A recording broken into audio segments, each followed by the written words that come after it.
Mr. White, bitch. Hello, Reject Nation. I'm Greg Alba. I'm John Humphrey. We are going to talk about El Camino, a Breaking Bad movie. It's playing in select theaters right now. It's available on Netflix. Before we go into this, I wanted to say thank you to everyone who has downloaded and followed us on the Stardust app. Over there, we do 30-second reactions and reviews for many films, many shows, and many trailers. A lot of what we actually don't cover on YouTube. We post weekly, so sometimes it's pretty much daily. You can post too. The whole thing is completely free to download and use. Use our special link in the description box. Get it today, people. Now let's talk about El Camino, a Breaking Bad movie. So what we're going to do is keep it non-spoiler, and then if we're feeling like it, we might talk about some spoilers at the end of this video, because there are some definite things you can spoil here that are pretty exciting stuff. And needless to say, Breaking Bad series spoilers, if you're here already and you haven't seen Breaking Bad, you're going to get some stuff spoiled. This movie is highly meant for people who have seen Breaking Bad. It's not one of those movies that takes place after the show, but it's like,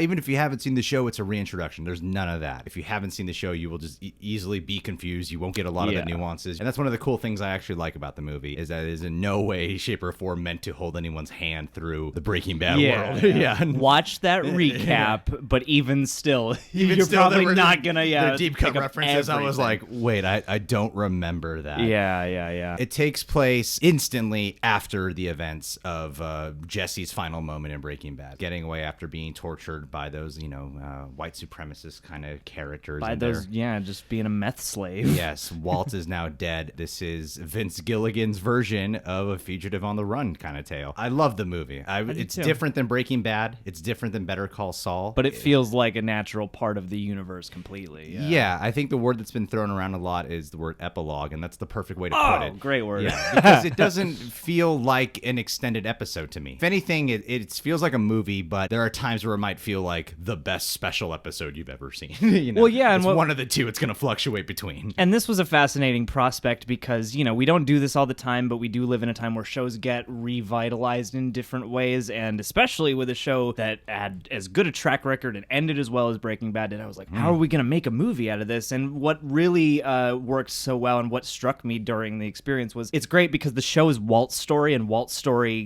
goes to its completion, and it really makes sense to give Jesse's end, his true ending to his story, aside, a piece like this. Well, and I thought it was clever because Jesse gets these glasses called Edith. Oh yeah, and he and then he gives them to Quentin Beck. Like, dude, what are you doing, Jesse? You gotta learn your own empire. Lead your own empire. I was on the skeptical spectrum at first too when the movie was announced, but when revisiting, or at least because I've seen the show twice, it's my favorite drama of all time in terms of television. And it's true, like Jesse's ending one way was open-ended, and then another way was, well, I got a lot of questions now though. He's a fugitive. He's really traumatized, isn't he? Yeah, it's his girlfriend, the love of his life, was murdered. What's happening to Brock? How does he just get away? He's a criminal. And I think for the ending of Breaking Bad, that magic really works. That ambiguity of like, this is Walt's one final good thing that he helped to do. But at the same time, you're like, he's still got a hell of a lot to go through before his life has any kind of continuation to it. And speaking of continuation, I thought it was great of how they kept Jesse's character instantly, strongly affected, because it's so quick after the ending of Breaking Bad. Because I think when we think of Jesse, usually we think of loud, angry, neurotic. Magnets, bitch! Like a kid. And here he's a traumatized man. This movie is quiet. I feel like a good word for it could be meditative in a lot of ways, but it's also still really intense. It does a good job at closing this chapter, but then also,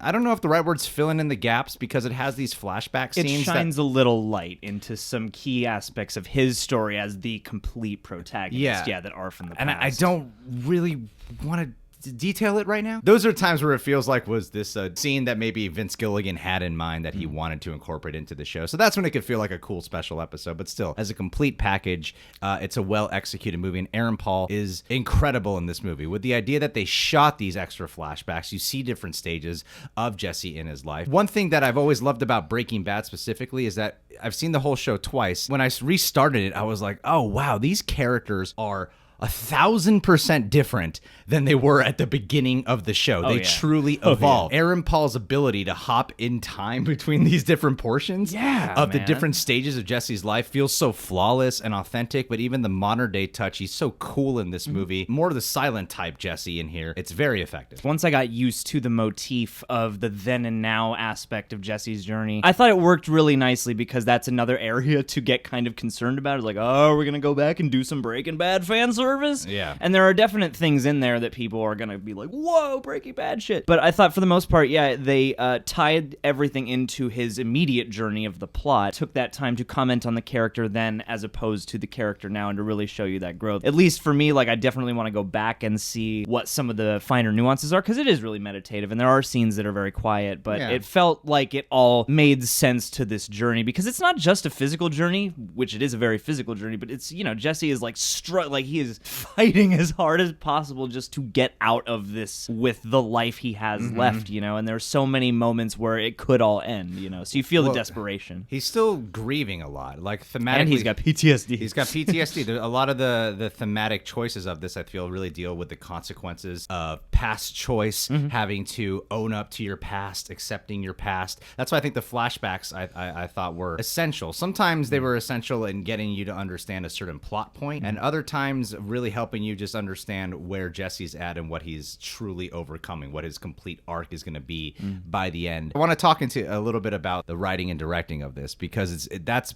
the thing that strongly makes it different from Breaking Bad, especially. I kind of view this as a mix of like an Unforgiven kind of Western meets a Hitchcock film. Yeah. Because the way Vince Gilligan, the fugitive thrown into it. Because of the On the Run tale. Yeah, the obvious. This is done the way Vince Gilligan would do this tale. Oh yeah. Like, it takes its time. It's a bit of a slow burner. I love the way he handles so much of the writing and directing in terms of how he handles his reveals. Yeah. Sometimes just within a long take of a shot, you don't know exactly what this character's doing, and then the camera might pan down or reveal later. Oh, that's what he's doing. Or let you catch on to why a shot is framed a certain way. Yeah. He does that a lot throughout the writing. It's the thing where it's not a big mystery thriller, but yet there's something about it where there is a bit of a mystery approach in the way this is captured. Yeah. And the direction is, I thought, really expressive. There's a certain magic about Vince Gilligan's writing, and I mean that in terms of, like, even when I'm watching Breaking Bad, for how gritty and for how real it is, there is a certain kind of undefinable element of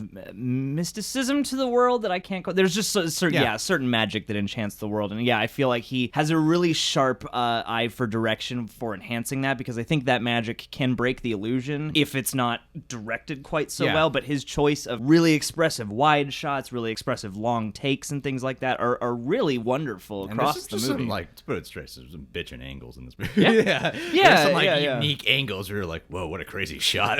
Things that you just wouldn't see in the show. And it really does feel like this fascinating little unique neo-noir Western thing. Exactly. Because, like, the music composed for this, the word that comes to mind is pulsating. Like, every bit of music in here is constantly reminding you of the chase, the ticking clock. He has to get out. And laying low. Mexico. Like, everything's percolating, but it's kind of low-key because everything is tense and quiet. Right. One thing I do want to mention, too, is the friends, Badger and Skinny Pete. Skinny Pete. They're teasing the trailer. Skinny Pete in this movie, this might be my favorite moment of Skinny. He easily has like the best thing I've ever seen Skinny Pete do. There's a moment here where you're like, that's like the greatest thing Skinny Pete has ever done. Skinny Pete just rose to the occasion today. And this is the best moment in all of Breaking Bad history. Just went up a notch in my book. Now you're on notch 1. This has been going around the news, so it has been revealed, and maybe if you like look up on IMDb or something. But Robert Forster has passed away the day this came out. I found out during the movie when he showed up. I found out right after because I wanted to like look up some stuff, and Robert Forster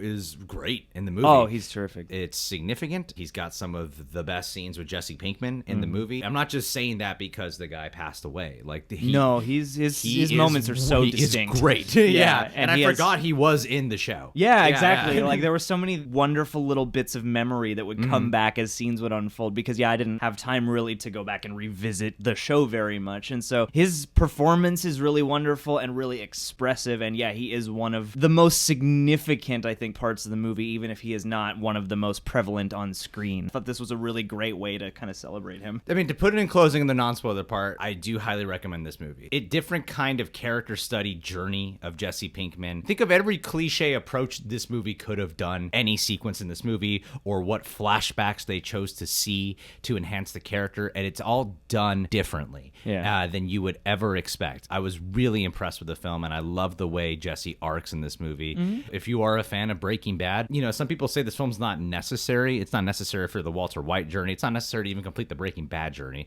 But if you did feel But if you like cared about Jesse. if you did feel like there was something that wasn't properly concluded with Jesse, like a lot of fans did. If you were just as invested as Jesse as Walt. Yeah. Then I would highly recommend this movie. It stands on its own in terms of being Jesse's film. I hope this gets at least some Golden Globe nominations. Yeah. It's great. No, I think this is a wonderful coda for the series. I think Aaron Paul does a terrific job. I don't think you need to do anything more.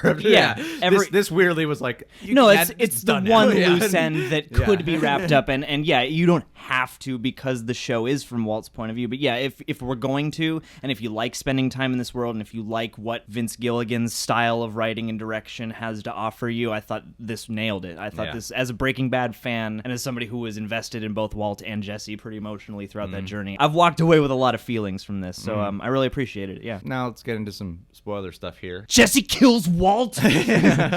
Walt wakes up and Jesse's just standing over there. Boom, boom, boom. And he calls him a bitch 4 times, and then he shoots him in the face. I did have a thought when I was watching the movie, was because you see it starts off with a flashback of Mike, Jonathan Banks. A lot of the movie does these flashbacks that make you go, man, what if he had just made this decision instead? The ending with Kristen Ritter, the Jonathan Banks moment, or even, I want to go into it, is the Walter White moment. Yeah. Because I had a thought of, if they have Walter White flashback in here, it better be late in the movie. Yeah. Like, that was my exact thought. It better be to the point where I'm not even thinking about it. So when he showed up, it was I wasn't cool. thinking about it. I was like, it had to take a second to go, that's Walter White. Yeah. This movie relies so much on you knowing the show that it takes a moment to go, okay, which girlfriend was he talking to on the phone in the hotel? Like Jesse?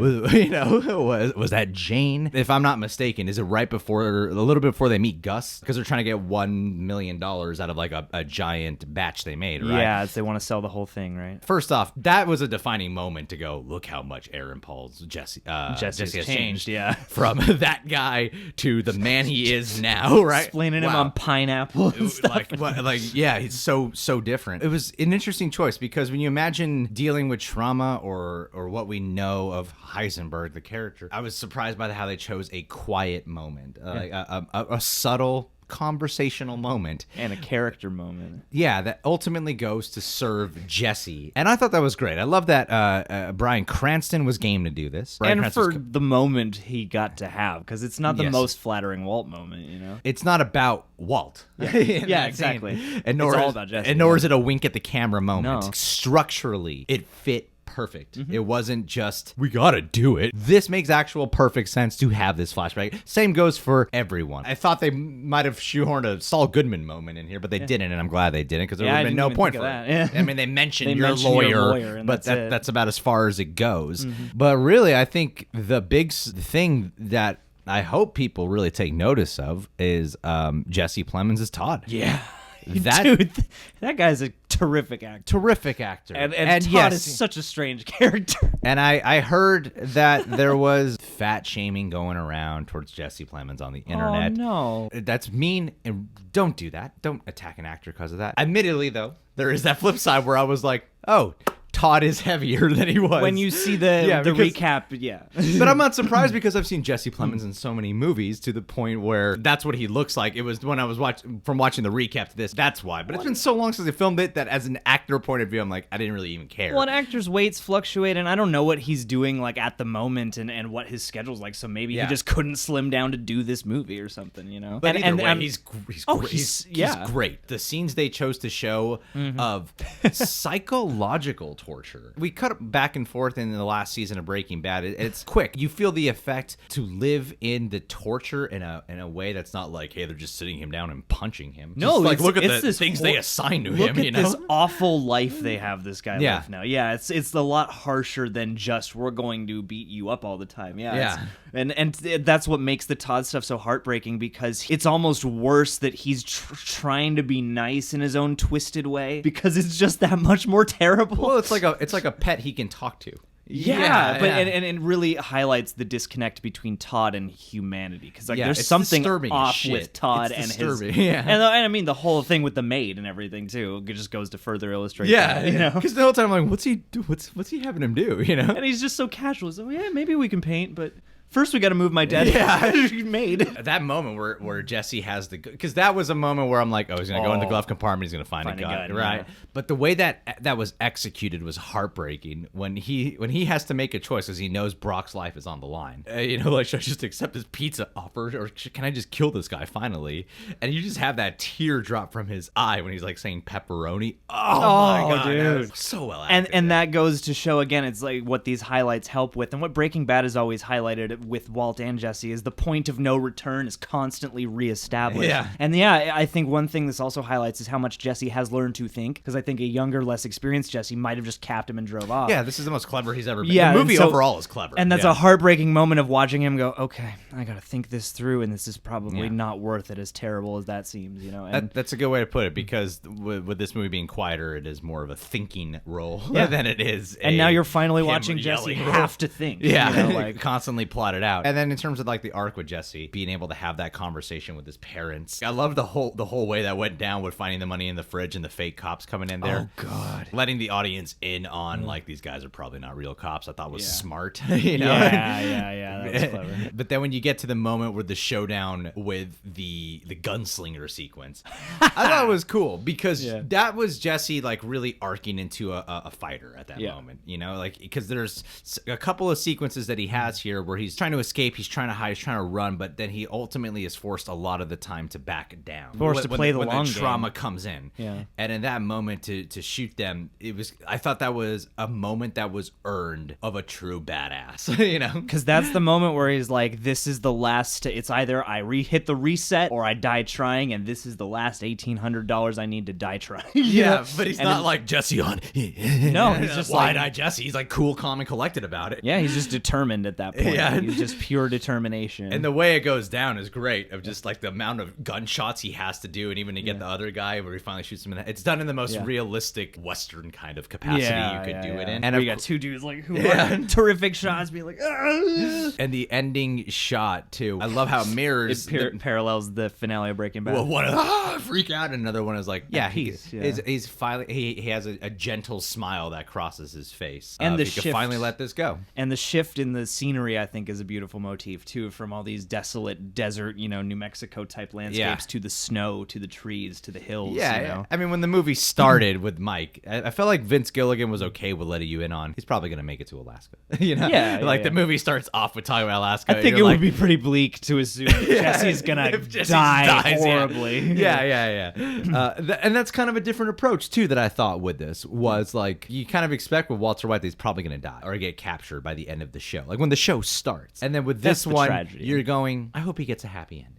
Yeah, because you're watching somebody who started this so young and who now you're rooting, who was being used and manipulated the whole time. And you've been through so much that we just want to see you just take control and live your own life for once, instead of living the life that's so, like, that's the thing too. And that flashback with Walt where he's like lecturing about going to college and even guiding his focus to like, you should major in business actually. Yeah. And it shows you like how much influence and how much manipulation so many of these characters have put him through. Yeah, and it is so rewarding. I think Breaking Bad is interesting because there are shocking and bleak things that happen, but there are rays of hope, and there are those little rays of magic that enchant the periphery, and I think this kind of exemplifies that side of it. All right, guys, El Camino, Breaking Bad movie. Did you like it? Did you think it was necessary? Did you think it was well worth it? Would you want to see a sequel?